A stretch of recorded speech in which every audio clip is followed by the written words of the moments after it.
Good morning again. Welcome. This is the second meditation on the Book of Psalms. I'm Charles Knicker, resident of Green Hills. And in terms of background, I am a retired United Church of Christ minister. I've also been at a university and at a seminary, and I had a particular interest in the Psalms. I've also founded a journal on religion and education, and that had an ecumenical editorial board. So I want to be sensitive to other traditions. And there are many traditions that use the Psalms. And so obviously we can't reflect on all of them, but I believe the points we're going to make are the book of Psalms deals with our joys, our sorrows. It deals with our highs, our lows, our expectations and our visions and those that fail, and how the psalmist talked to God in very honest terms about how they experience life. So I hope that will be a benefit to you. I like to start, as I did last week. I'm going to review again for newcomers. We'll go through the slides that we used early last week. But as we do, I want to start with a prayer written by Walter Brueggemann, who wrote the book that is really instrumental behind how I'm setting up these lectures. And it's more about music in general, because as you're going to experience today, we will have 4 different songs that we will listen to. Here is Walter's prayer.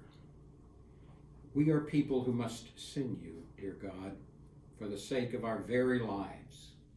You are a God who must be sung by us for the sake of your majesty and honor. And so we thank you for lyrics that push us beyond our reasons, for melodies that break open our givens, for cadences that locate us home beyond all our safe places, for tones and tunes that open our lives beyond control and our futures beyond despair. We thank you for the long parade of mothers and fathers who have sung you deep and true. We thank you for the good company of artists, poets, musicians, cantors, and instruments that sing for us and with us toward you. We are witnesses to your mercy and splendor. We will not keep silent. Amen. Again, a few words of background. The word Psalms in Hebrew, Tehillim, means praises. It's a Greek translation of, when that was made, of the Hebrew scriptures. There was a Greek word, psalmoi, which means songs of praise. And another word used frequently in that book is hallelujah, which means praise the Lord. So in a sense, we are talking about words of praise. This book, which includes 150 psalms, took probably about 600 years, roughly from 1000 to 400 before the Common Era, to be made. So let's talk for a moment about the types of psalms. The liturgical, is that showing? They're liturgical psalms. These are intended for use in the temple worship. In some ways, this is like a hymn book, to use a modern term. And it also, actually, some of the psalms relate to coronations for kings. A large segment of them are laments. That's our nice way of saying complaining. It's the voice of individuals or from groups who are unhappy with the suffering, the illnesses they have, who think God is not present. In fact, 1 or 2 almost suggest, God, are you asleep? Are you taking care of other business? I need you now. And then, of course, when the nation is under attack. There are other psalms for thanksgiving, and yet a few are very direct in terms of asking God to take care of enemies in a pretty drastic way. Well, the book of Psalms, again, is, according to scholars, divided into roughly 5 smaller books, if you will. They're not all clearly defined. Some think it may, in fact, be a reflection of the first 5 books of the Torah, Genesis, Exodus, and so forth. And so we're going to move on today. How about the authors? Historically, people used to say most of these were written by David. I think research has found that was not true. Some were under his sponsorship. Again, as I said, over 500 years and used for a variety of purposes, particularly in the temple. And one source I looked at said at one time the temple may have had as many as 4,000 priests and singers. And of course, it is regarded as a classic in many traditions now. Now to set up where we're going, because last week was more general, Professor Brueggemann makes the point, and it raises 2 questions. Why is it that we say the book of Psalms is the most beloved book in the Bible? It's what's taken to hospital rooms and used at funerals, memorial services. Most of us know the 23rd Psalm, and as we say, snippets of others, though. We say it's so well known, but in point of fact, most of us know very little about the richness and depth of those 150. And Walter, I know Walter, his question is, or his answer to that question is, because number one, and a term he uses is, the Psalms deal with issues that are in our day and time, just as they were back then. And he calls that our closely held world. And then what the psalmists do is address those issues, both how it might be dealt with, and they remind us perhaps of our shortcomings as we've dealt with them. And that may be something we don't like to hear, either individually as we read or in a worship service. And then a third way he deals with them is too, what is the image of God in what the 7 areas that he deals with that we're going to cover today. And that's broken down in this video or this screen, why they are relevant today. So the first column tells you the issue we're going to deal with, and today it will be anxiety and scarcity. We're going to cover 3 Psalms, Psalm 27, Psalm 46, and then later Psalm 15 indirectly. That second column tells you the Psalms. Again, how does the psalmist describe that issue, respond to that issue? And the third one would be, what is the image of God? So, stop and think about it for today.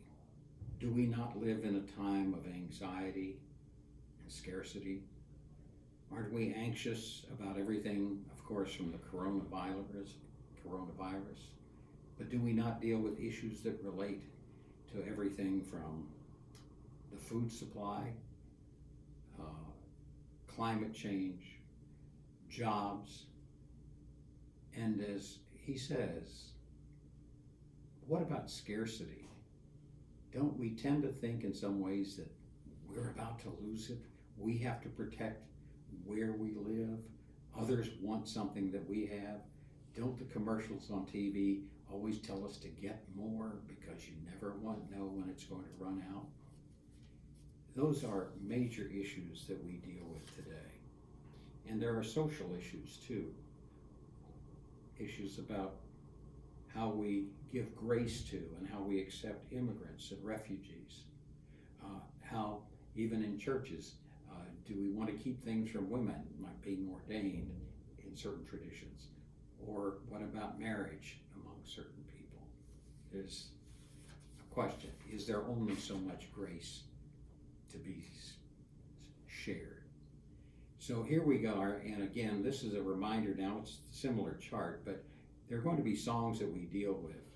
And today, we're going to deal with a classic called Mighty Fortress is Our God, and but an earlier one related to Psalm 27 on The Lord is My Light. which mirrors that first verse of that one. Well, again, let's look now at that issue of that we're really going to deal with today: anxiety and scarcity, those two issues. The first psalm that we're going to deal with, and all of them, in fact, deal with trust. Can we trust God? And his term is trustful fidelity is the response that we hear. And believe it or not, we are going to undersee that. And then, of course, ultimately, God is an abiding presence. Have you ever heard that word, steadfast love, if you've been around religious sources? Steadfast love, long lasting. Let's now turn to Psalm 27. And I hope you can see it on the slide, and I will read the verses again. And I wanted to be legible, so this is now spread over several slides, and I'll go back. Let's go through the whole slide, and then I'll go back and pick up certain comments about it. The Lord is my light and my salvation. Whom shall I fear? The Lord is the stronghold of my life. Of whom shall I be afraid? When evildoers assail me to devour my flesh, my adversaries and foes, they are going to stumble and fall. Though an army encamp against me, my heart shall not fear. Though war rise up against me, yet I will be confident. One thing I ask of the Lord, that will I seek after, to live in the house of the Lord all the days of my life, to behold the beauty of the Lord and to inquire in his temple. For he will hide me in his shelter in the day of trouble. He will conceal me under the cover of his tent. He will set me high on a rock. Now my God and my head, is lifted up above my enemies all around me. And I will offer in his tent sacrifices with shouts of joy. I will sing and make melody to the Lord.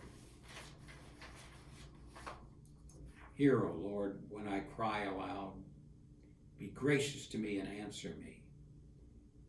Come, my heart says, seek God's face. Your face, Lord, do I seek. Do not hide your face from me. Do not turn your servant away in anger, you who have been my help. Do not cast me off. Do not forsake me, O God of my salvation. And even if my father and mother forsake me, the Lord will take me up.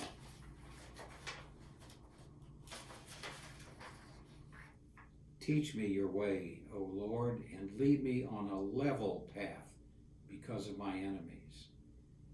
Do not give me up to the will of my adversaries, for false witnesses have risen against me, and they are breathing out violence. I believe that I shall see the goodness of the Lord in the land of the living. Wait for the Lord. Be strong, and let your heart take courage. Wait for the Lord. Now, I could go back, but let's reflect on those. Remember, we first said the psalmist describes things that we know about. Now, if you go back to verse 3, now in this case there was an encamped army that he's referring to. In verse 6, he said they're enemies out there. And then in verse 12, he said they're false enemies, people talking against him. Well, what is he saying counter to that? And again, he offers trust and confidence. That beginning verse, the Lord is my light and salvation. Whom shall I fear? The Lord is the stronghold of my life. Of whom shall I be afraid? If you think about that, first of all, it's pointed out the only place in Hebrew scriptures in which that expression, my light, comes is right here. There's something similar in another psalm about the Lord is the light for my darkness. That's very personal. Think about that image he has. God is not some distant king on a throne, some celestial being in the clouds. And of course, later he'll talk about, I want to see you, God, face to face. Talk about how personally he feels connected. And as we'll sing later, or hear sung, the Lord is my light. Well, verse 3 starts that word, and we'll see it later again. It's like a twist. You know, he's talking about this evil, and then he said, I'm not going to be afraid, though an army will hear, though wars rise up. And that word though later comes out. In fact, in Psalm 46, it's though the earth should change, the mountains shake, waters roar, and the mountains tremble, though all of those things might happen, these cosmic, catastrophic events occur, God's going to be there. So again, verses 1 through 6, if we reflect on them, start the stage and give us that big affirmation of trust. All right, then we move on. He's saying later in verse 7 and 8 and 9 through 12, he's now saying almost imperatives. God, hear me, be gracious. Do not. Now he's talking to God, right? And he's saying, do not hide. Don't turn away from me. Don't throw me out into the open. Don't give up on me. Is that the way you talk to God in prayer? See, that's usually not the way we talk in worship, is it? But think of what the psalmist is saying. Be honest with God, what your fears are, how you're dealing with your anxiety, or if something's been taken away from you. And certainly in this environment about people losing their jobs, do you believe God can be a presence for you? And the last part we have is, again, this personal, these heartfelt verses. If you go back to, say, 7 through 10, and a comment I'm going to make again is that verse 10. Remember he said, don't throw me off, don't put me out. And then that line at verse 10, even if my father and mother forsake me, the Lord will take care of me. A parallel is in another prophet, Micah, who we know from the resources, in his condition, there was a lot of violence going on, a lot of inhumanity, terrible things were going on.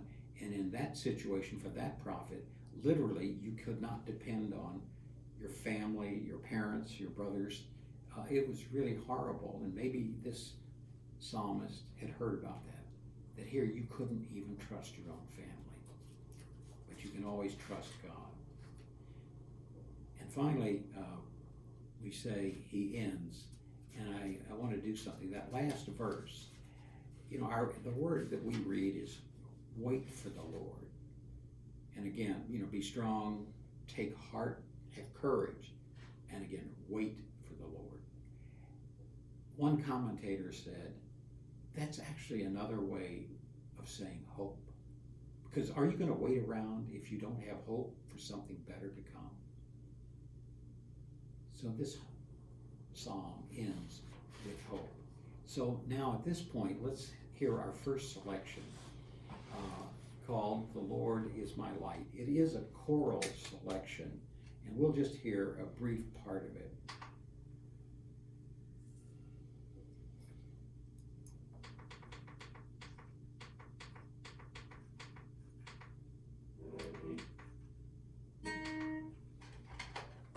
The Lord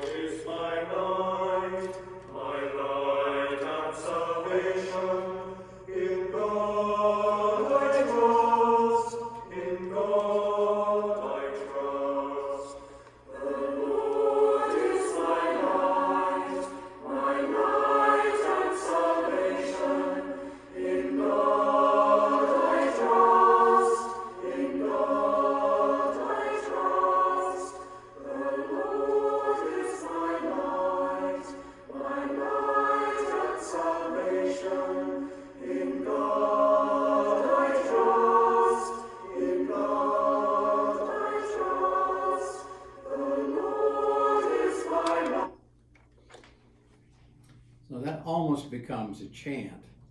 And now we're going to listen to another selection, also called The Lord is My Light. It comes from an interesting group called the Iona Community, the island of Iona, where the Celtic religion flourished. A modern group, one of the leaders is John Bell. And this is going to be much more modern, and it's kind of jazzy, but let's hear this one.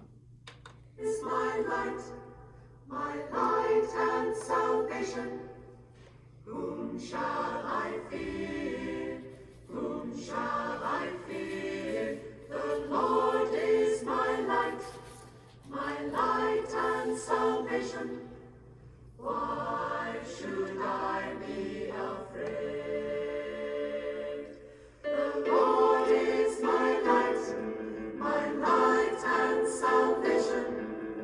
Whom shall I fear? Whom shall I fear? The Lord is my light and salvation. Why should I be afraid? I hope you like that. And it really moves into a whole different rhythm there. I wish we had more time for that. Well, let's move to our next psalm now, Psalm 46, which is called, let's see, yes. It's a psalm that, again, the biblical scholars say this is a song about Jerusalem, sometimes called Zion, Mountain of Zion. So there's a whole series of the psalms that are called Songs of Zion. Let's again hear at least the first three verses. God is our refuge and strength, a very present help in trouble. Therefore we will not fear, though the earth should change, though the mountains shake in the heart of the sea, though its waters roar and foam, though the mountains tremble with its tumult. And then Selah. And that's an interesting word here. There's still a debate about what that means. I think many scholars think that's an instruction that there should be some musical interpretation if this was a psalm used in the temple. But again, there's no firm agreement on what that instruction, if you will, meant. So again, this mirrors our first Psalm, 27, because it again deals with confidence and trust. But this one now focuses on the city of Jerusalem and the temple. That first verse begins with an affirmation of God's protective presence of the city. Now, some think that the psalmist knew about what some thought was an unbelievable saving of the city when the Assyrian Empire in 1701 had control of the city, and then suddenly it was free. Now, by the way, even the word Jerusalem means peace, and Jeru means city of peace. It's almost a misnomer, sadly. One estimate is there have been 14 major battles fought over the city of Jerusalem.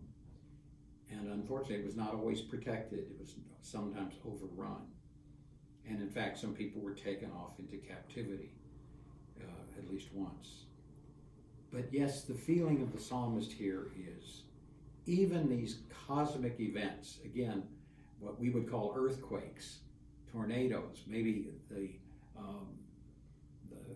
foam, the waters roaring, and even though the mountains tremble, in other words, earthquakes, hurricanes, God is still above it all. Now let's look at the next few verses 4 through 7. There is a river whose streams make glad the city of God, the holy habitation of the Most High. God is in the midst of the city. It shall not be moved. God will help it when the morning dawns. The nations may be in an uproar. Kingdoms may be tottering. God offers his voice. the earth melts. The Lord of hosts is with us. The God of Jacob is our refuge. Selah. Some think that verse 4, there's a river whose streams make glad the city of God, is a reminder that one of the reasons Jerusalem stayed so long was it had a fresh water supply, an underground river that actually was hidden so attackers could not pollute it. So that allowed them to survive quite a bit. But again, as we've said, a lot is going on.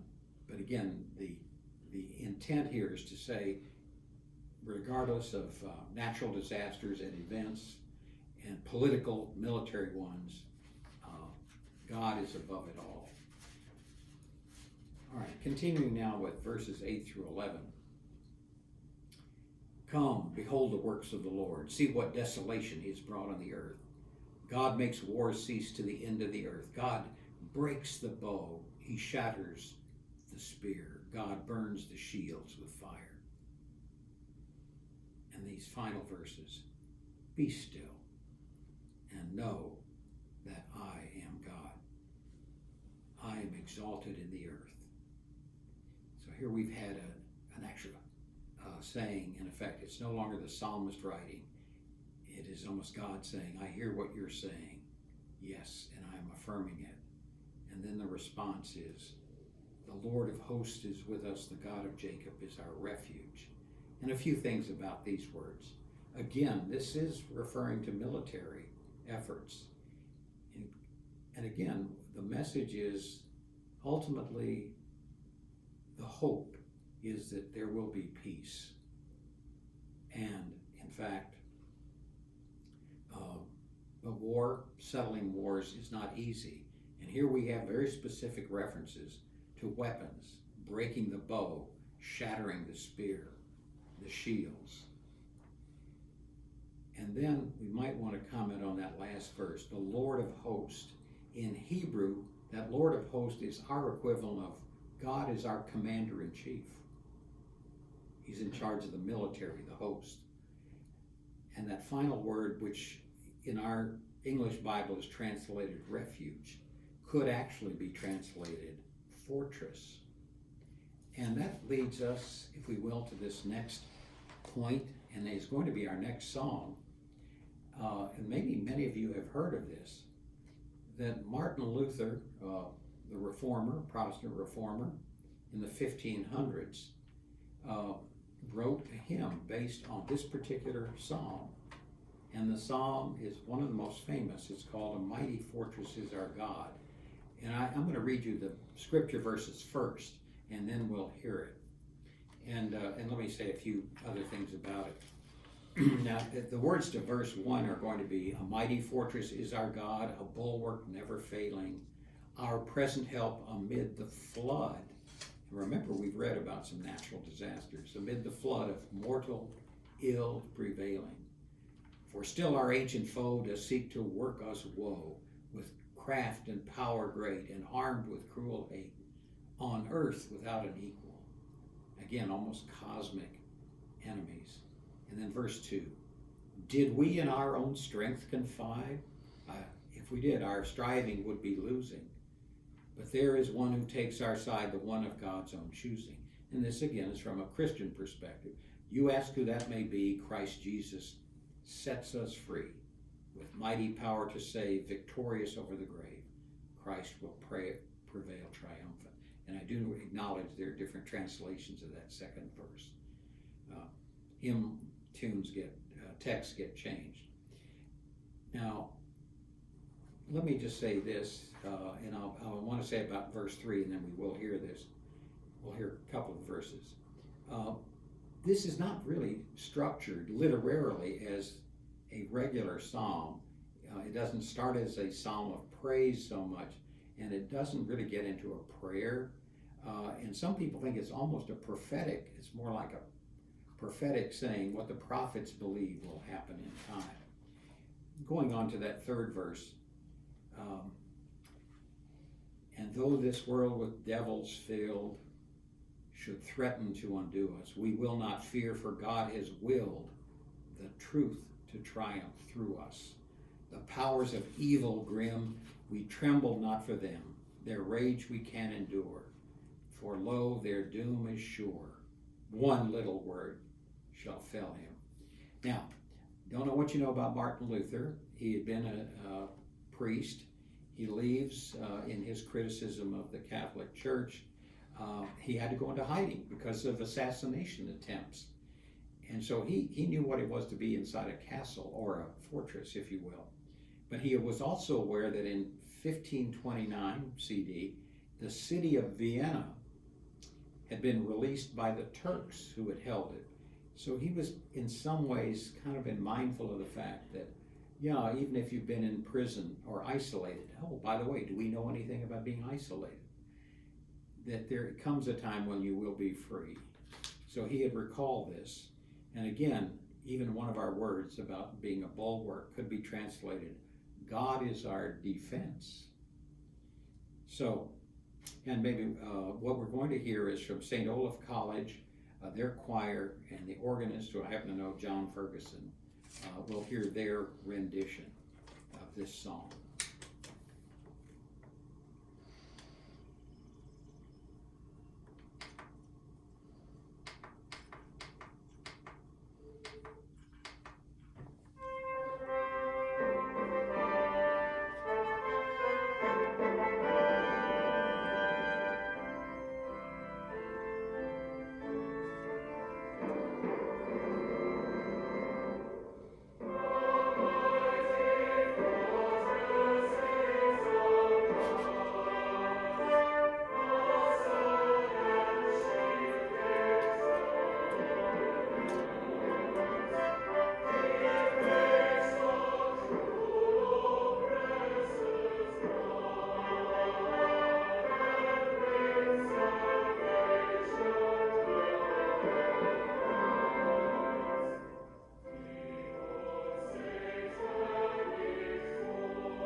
Powerful, powerful hymn. Well, we're going to move on, and we won't go into it, the words directly. I will read a few of them. There is a reference to this. Remember, I've said these psalmists also give you an image of God and the greatness of God. And as the slide should show, Psalm 115. This is in effect saying, and if you remember in the circumstance in which this was written, they lived in many cultures, and there were battles with many cultures who had other gods, and it was very typical to have either in stone or in wood idols. And of course, the psalmist in 115 in verses 3 through 8 gives us this image. Our God is in the heavens. He does what he pleases. Their idols are silver and gold, the work of human hands. Oh, they have mouths but do not speak, eyes but do not see. They have ears but do not hear, noses but do not smell. They have hands but do not feel, feet but they do not walk. They make no sound in their throats. And then here's this jab. Those who make them are like them. So are all who trust in them. In other words, they're fakes, they're phonies. They don't really have power. And the psalm moves on to say, trust in the Lord. There's that theme again, against anxiety and scarcity. And here, God is your help and shield. And if you think that one's pretty tough, the scriptures could be pretty cruel. And another prophet, Jeremiah, one of the leading prophets, I found this quote. Here's his description about these false idols. For the customs of the people are false. A tree from the forest is cut down and worked with an axe by the hand of an artisan. People deck it with silver and gold. They fasten it with hammer and nails so that it cannot move. Their idols are like scarecrows in a cucumber field. How about that image? Those idols cannot speak. They have to be carried. A quick warning here. It's easy for us to say, yeah, that's in the old days. We've gotten beyond that. But Walter Brueggemann, who's somewhat of a prophet, says, don't we have our own gods? Whether we go overboard on patriotism or nationalism, or we want to protect an economic system, or the power of science to overcome everything, our certain theologies, we could go on and on into that. And what is it? Some people say the best thing to know about what you really worship is to look at your checkbook. What do we spend our monies on? Do we go overboard on antique cars? Do we spend lavishly on trinkets? Stop and think, what are the gods the false gods that we worship, compared to the real God? So I want to end today with our final song. It's a very well-known song called Now Thank We All Our God. And I'd like to have you hear it first, a couple of verse, at least one verse, and let's talk about it later. And if we're ready, now thank we all our God.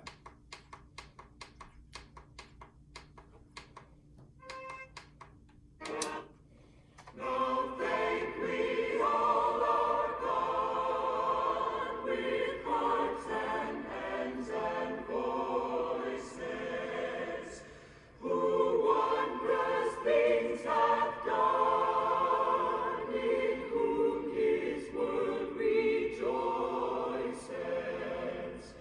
who from our mother's arms hath blessed us on our way with countless gifts of love, and still is ours today. Those beautiful words. Some have said this one, which has been very popular, could almost be the national hymn for us as a country. Because again, we have been blessed in this country. We have not had that much scarcity, we say, at least generally speaking. But did you know that the writer of this hymn, pictured here, Martin Rinkhart, lived from 1586 to 1649. He developed this as a table grace for his family.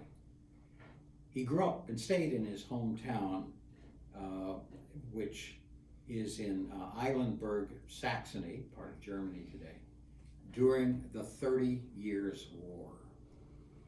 That was a horrific war. And there were many refugees over that course of 30 years. The city became flooded with refugees, and then a plague occurred. Death was so rampant that families were devastated, and it turned out he was the last minister left in the city. And the story is he was performing 30 to 40 funerals a day. And one of them was for his wife. And yet, in those dire circumstances of anxiety and scarcity, he could write this beautiful hymn. Does that not say we too, facing the uncertain times we're in, should ask, do we still believe that God is an abiding presence for us? that we will overcome what we are experiencing now. Thank you, and hope to see you next week.